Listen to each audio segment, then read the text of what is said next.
Quer aprender Java desde os fundamentos até a orientação a objetos? Desde o básico de variáveis, condicionais, laços de repetição, vetores, matrizes, até toda a base necessária de classes e objetos para entrar no mercado de trabalho? Que tal modelagem UML e criação de interfaces gráficas? Dá uma olhadinha aqui no link da descrição e conheça o curso completo de Java. O curso com o melhor custo-benefício do mercado. E comece agora a criar seus próprios programas com o nosso querido Java. Obrigado pela atenção e tenha uma ótima aula. Então vamos lá, finalmente, né, mão na massa, vamos desenvolver nosso primeiro código em Java. Entender como que as coisas funcionam. Então eu vou utilizar aqui a minha ideia, que é o IntelliJ, tá? Você pode utilizar o que você preferir, porém, se você quiser fazer tudo exatamente igual eu for desenvolvendo no curso, recomendo que você use a mesma ideia que eu, tá bom?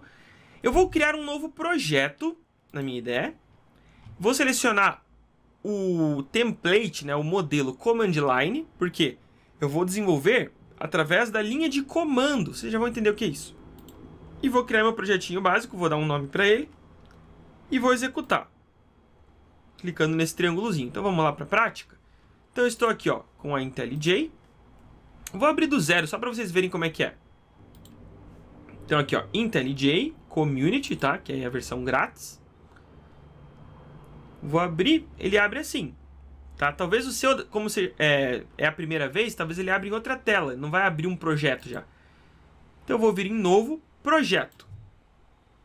E aí eu vou escolher o quê? Precisa marcar algum desses? Não, porque eu não vou programar em Kotlin e não vou precisar da biblioteca Groovy por enquanto. Eu vou trabalhar apenas com o Java, bem simples. Nosso Java. Não tem que selecionar nada aqui também, tá? Próximo. Vou escolher esse template, que é para ele já vir com aquele nosso código da nossa main, né? A função principal que será executada. Próximo. E aqui vou dar um nome, tá? Eu vou chamar esse projeto de teste. Mas você pode chamar de aula 1, pode chamar de... bom, qualquer nome que você queira. Geralmente, os nomes dos projetos com iniciais maiúsculas sempre, tá bom? E nós temos o quê? Onde você vai salvar. Por padrão, ele vai salvar na pasta Idea Projects.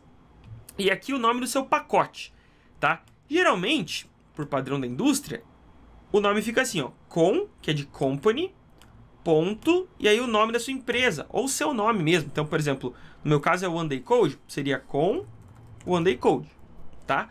Precisa mudar aqui obrigatoriamente? Não, tá? Eu vou deixar o padrão, porque ao longo do curso, todos os códigos que eu coloquei, se quiser copiar e colar para funcionar, vai estar com company, tá bom? Então, finish. E aí, ó, tá dizendo que já existe, que já tinha um projeto com esse nome. Tudo bem, eu vou só sobrepor. Eu escolho se eu quero que seja nessa janela ou numa nova. Eu vou escolher nesta janela. Muito bem. Então ele já criou para mim, ó, um arquivo chamado main.java. Eu vou dar zoom para vocês poderem enxergar um pouco melhor. Inclusive, já vou ensinar vocês como faz para aumentar essa fonte, que ela é um pouco pequena, né? Principalmente você está vendo no celular, alguma coisa assim, vamos aumentar. Então eu vou vir aqui em File, Settings, que é Configurações, e vou selecionar aqui, ó, no meu editor, vou abrir aqui, vou vir em Fonte, e eu vou aumentar aqui o meu tamanho. Tá? Então, por exemplo, eu vou deixar uma fonte 20, acho que vai ficar bem grande, aí vocês vão conseguir enxergar bem. Tá? Então, ó, 20, aplicar, ok. Ó, bem melhor, né? Para vocês enxergarem. E aí, o que tem nesse meu código principal? Então eu tenho a minha classe main, que é a classe principal, sempre é criada automaticamente quando eu inicio um projeto novo, né? Quando eu marco aquela opção do Create Command Line App. E aí eu vou ter o que? Aqui em cima o nome do meu pacote, né? Se você mudou, por exemplo, colocou o nome da sua empresa lá, vai estar aqui o nome. Eu vou ter a minha classe main, que é a minha principal, e aí eu vou ter esse cara, que nem eu já falei para vocês, né? Que eu vou explicar ao longo do curso o que é cada uma dessas palavras. E aqui já tem um comentário, ó, dizendo, escreva seu código aqui. Aqui eu posso escrever qualquer coisa, não vai dar erro, porque está comentado. O comentário é uma forma de organizar meu código e explicar o que aquela parte do código faz. Se eu escrever aqui, ó, qualquer coisa, vai dar erro. Se eu der um barra, aí eu consigo escrever qualquer comentário. Por exemplo, eu posso escrever aqui um comentário de que é minha função principal. Função principal. A primeira a ser executada quando eu rodo o meu programa. Tá? Vou apagar esse comentário aqui. Vou salvar. E se eu executar, o que vai acontecer? Então eu vou executar aqui e vamos ver o que vai acontecer. Ó, não aconteceu nada. Porque realmente não tem nada aqui ainda dentro do meu código. E aí, como que eu faço para acontecer alguma coisa? Vamos aprender primeiramente como que eu faço para imprimir algo na tela. Então, para imprimir dados na minha tela, eu utilizo a função chamada systemout.println, né? Println, imprimir uma linha no meu sistema. E o que é esse out? Output, né? De saída. Igual a gente já aprendeu na aula, eu expliquei o que era output. Então, por exemplo, se eu quiser imprimir um texto e pular uma linha, eu vou dar um systemout.println. E eu vou colocar entre aspas duplas o texto que eu quero imprimir. E se eu quiser imprimir um texto, mas não pular linha? Aí eu dou só um print sem o ln. E não posso esquecer também do ponto e vírgula no final. Se eu quiser imprimir um número inteiro, eu vou dar um systemout.println e o nome da minha variável aqui dentro. Então vamos treinar esses três aqui? Então, primeira coisa, como que eu imprimo um oi? Eu vou te dar uma dica. Em vez de você escrever system.out.println, abrir parênteses, tem um atalhozinho no IntelliJ, aí só funciona se você está usando a ideia do professor aqui que eu recomendei para vocês, tá? Que é IntelliJ. Eu posso escrever assim, ó, Solt, e apertar Tab. Ele já escreve para mim system.out.println. Olha como facilita a minha vida. Posso escrever aqui oi. E ao executar meu código, ele vai escrever oi. Legal. Muito bem. E se eu não quiser pular linha, como é que faz? Tira o ln. Então, por exemplo, ó, vamos fazer aqui. Primeiro eu vou querer pular linha, println. Depois eu vou escrever dois ois sem pular linha. O que vai acontecer? Ele vai imprimir oi. E depois vai imprimir oi, oi, sem pular linha, ó, um na frente do outro. Essa é a diferença. E como que eu imprimo uma variável, que nem eu falei para vocês? Então eu vou fazer assim, por exemplo, int a, criei minha caixinha A e dei o valor 20 para ela. Como que eu imprimo essa variável? Eu vou mandar imprimir A. Oi, oi, oi, 20. Ué, John, mas não pulou linha? Não, porque esse cara aqui não pulou linha. Por isso que o A ficou na frente dele. Se eu quiser que ele pule linha, ó, println. Opa, agora pulou. Legal. O que mais que a gente tem ali?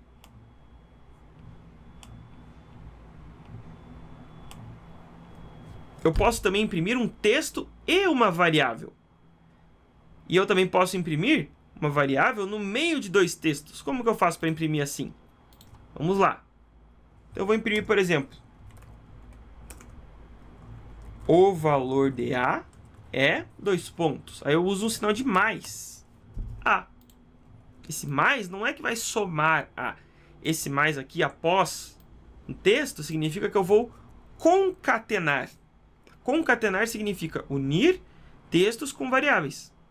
Então olha lá. Oi, essa linha. Depois, e pula uma linha. Aí imprimiu o oi de novo. Imprimiu o oi de novo e pulou uma linha. Aqui. Criei uma variável, né, uma caixinha. Coloquei o valor 20 lá. Imprimi o valor dessa caixinha, que é 20. E depois imprimi o valor de A é... Coloquei o valor aqui. E se eu quisesse continuar o texto, como que eu faria? Continuo escrevendo aqui, ó. Mais... E coloco, sei lá, por exemplo, um ponto final. Poderia ser.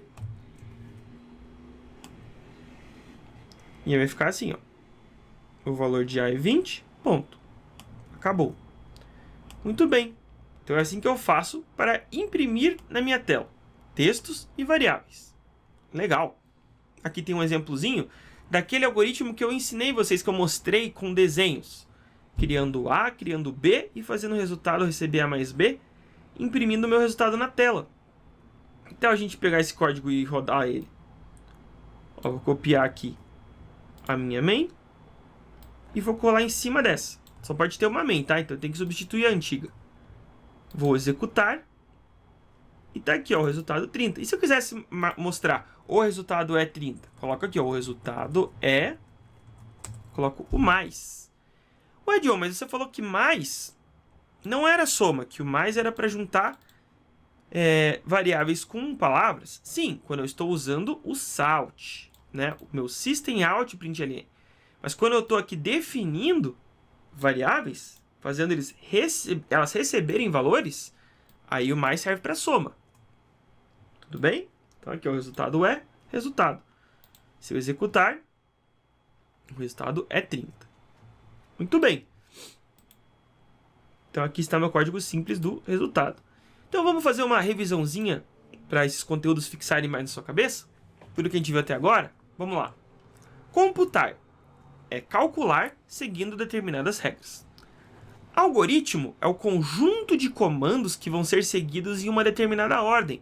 Por exemplo, a gente fez de somar, mas poderia ser subtrair, o algoritmo da subtração. Poderia ser dividir, o algoritmo da divisão, e assim por diante. IDE é o programa de computador que a gente usa para escrever os códigos. Compilador é o cara responsável por transformar o código escrito por humanos em 010101. Como assim? Esse eu não falei muito ainda, né? Mas vamos simplificar. Bom, quando eu tenho o meu computador, a gente pode ir mais para o alto nível ou para o baixo nível. A gente chama assim em computação. Quanto mais baixo nível, significa que eu estou mais próximo da linguagem da máquina. E qual que é a linguagem da máquina? A eletricidade. A presença e a ausência de energia. A ausência é representada pelo 0. A presença é o 1.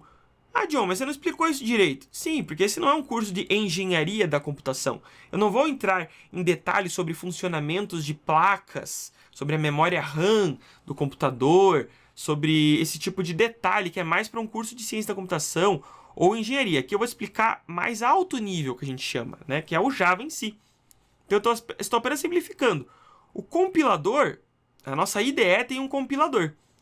Ela transforma o código Java que a gente escreve em uma forma que a nossa máquina virtual do Java vai entender. E a máquina virtual conversa com o computador em zeros, uns, zeros, uns. Você já deve ter ouvido sobre linguagem binária. Por que é binária? Por causa de zeros e 1. Ah, John, mas eu preciso decorar isso? Não, relaxa, é só uma curiosidade. Não se preocupe. Variáveis são as partes da nossa memória que vão armazenar valores, que eu usei como analogia as caixinhas, com valores que variam. A input são as entradas do programa. As outputs são os valores retornados, o resultado final do programa. Né? Quando eu pego uma calculadora na mão, insiro os valores que eu quero calcular, essa é a minha entrada. Quando eu aperto igual para ver o resultado, output, a saída. Funções são conjuntos de comandos com determinado objetivo. E bibliotecas são os conjuntos de funções que, quando a gente está com Java, mesmo não tendo muito código aqui, essas funções mais simples, por exemplo, imprimir algo na tela, já estão automaticamente nas nossas bibliotecas do Java. Então a gente não tem que se preocupar com isso. Tudo bem? Então essa é uma revisão geral, muito legal. E aí vamos seguir agora com alguns exercícios, se você estiver no curso pago, né? Porque no curso grátis, infelizmente, a Udemy tem uma política de limitação de tempo. E aí eu realmente não tenho como colocar os exercícios, porque o máximo que eu consigo pôr de conteúdo aqui são 2 horas. Então no curso completo a gente sempre vai ter exercícios após o ensino de cada conteúdo. No curso grátis eu escolhi ensinar mais conteúdos com menos exercícios do que ensinar 2, 3 conteúdos, colocar exercício, pronto, já acabou o curso. Não ia ser tão proveitoso. Beleza? Então agora vamos seguir.